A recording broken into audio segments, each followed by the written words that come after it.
আসসালামু আলাইকুম ওয়া রাহমাতুল্লাহি ওয়া বারাকাতুহু।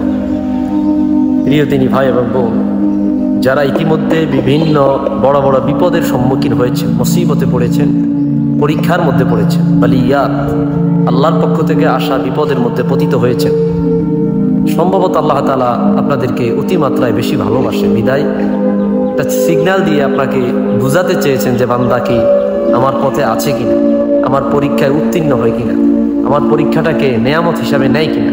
আল্লাহ তাআলা সম্ভবত দেখতে চান। বেশি যাকে ভালোবাসেন, হতে পারে সে গুনাহগার, হতে পারে সে পাপী, হতে পারে সে অন্যায়কারী, আল্লাহ তাআলা তাকে একটি বড় পরীক্ষার মধ্যে ফেলে আল্লাহ তাকে তার নিজের দিকে টানতে চায়। এক্ষেত্রে অনেক মানুষ বুঝতে চায় না, মনে করে এটা তার প্রতি গজব, এটা তার প্রতি নারাজ, এটা তার প্রতি আল্লাহর পক্ষ থেকে আযাব। আসলে এমনও তো হতে পারে আল্লাহ তাআলা তাকে ভালোবাসে, আল্লাহ তাআলা তাকে পছন্দ করে, মহব্বত করে বিদায় একটা সব পরীক্ষার সম্মুখীন করে তাকে আল্লাহর কাছাকাছি নিতে চায়। এজন্য যে ধরনের মুসিবতে পড়েছে, কেউ মামলা মোকদ্দমায় পড়েছে, অপরাধ নাই, অন্যায় নাই, হয়তো বা যে কারণবশত হোক, দলগত হোক, জমি জমা সংক্রান্ত হোক, ফ্যামিলিগত ক্রাইসিস হোক, আপনি মামলা মোকদ্দমার মধ্যে পড়ে গেছেন। হতে পারে আল্লাহ তাআলা আপনাকে খুব মহব্বত করে বিদায় একটা বিপদে সম্মুখীন করেছেন। আল্লাহ দেখতে চায় তার বান্দা তার প্রতি খুশি কিনা, রাজি কিনা, তার প্রতি সন্তুষ্ট কিনা, পরীক্ষাটাকে সে সাদরে গ্রহণ করে নেয় কিনা। হতে পারে আল্লাহ তাআলা আপনাকে খুব মহব্বত করছেন, খুব ভালোবাসতেছেন, আল্লাহ তাআলা খুব দয়া করতে চাইতেছেন।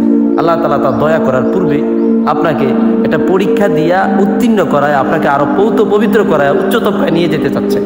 আমরা অত জিনিসটাকে বুঝতে চাই না, বোঝার চেষ্টা করি না, ওই ধারণাটা হয়তো আমাদের নেই। এই জন্য যারা মুসিবতে পড়েছেন, বিপদে পড়েছেন, যে কোনো ধরনের, বিশেষ করে মামলা মোকদ্দমা, হয়রানি অথবা অন্য কোনো মুসিবতের মধ্যে পড়ে আছেন, এটাকে আপনি নিয়ামত হিসাবে গ্রহণ করুন। আল্লাহর পক্ষ থেকে আপনার জন্য হয়তোবা একটা বড় ধরনের পরীক্ষা। এই পরীক্ষা উত্তীর্ণ হলে আল্লাহ তাআলা আপনাকে আরো নিকটস্থ করে নেবেন, আরো আপন করে নেবেন। এটাই হতে পারে। এই জিনিসটা আপনি ভাবুন, দেখবেন সব সহজ হয়ে যাবে, আপনার জন্য সব সুন্দর হয়ে যাবে। আল্লাহ সুবহানাহু ওয়া তাআলা বান্দাকে যখন কোনো মুসিবত দেন, হাদিসে স্পষ্ট আছে, আসাদুল বালা আলাল আম্বিয়া ইসুম্মাল আউলিয়া, সবচাইতে বড় পরীক্ষার সম্মুখীন হয়েছে নবীগণ, তারপরে ওলিগণ, এইভাবে ধারাবাহিকভাবে। এই জন্য পরীক্ষা আসাটা, মুসিবত আসাটা, বিপদ আসাটা, এটা নবীদের কাজ, এটা নবীদের সুন্নত, এটা ওলিদের সুন্নত।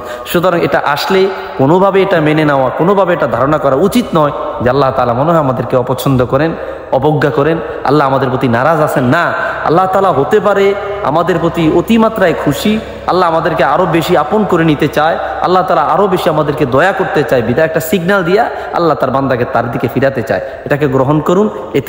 এর মধ্যে রয়েছে কল্যাণ, এর মধ্যে রয়েছে মুক্তি, এর মধ্যে রয়েছে শান্তি, এর মধ্যে রয়েছে আপনার দুনিয়া ও আখিরাতের পরিত্রাণ।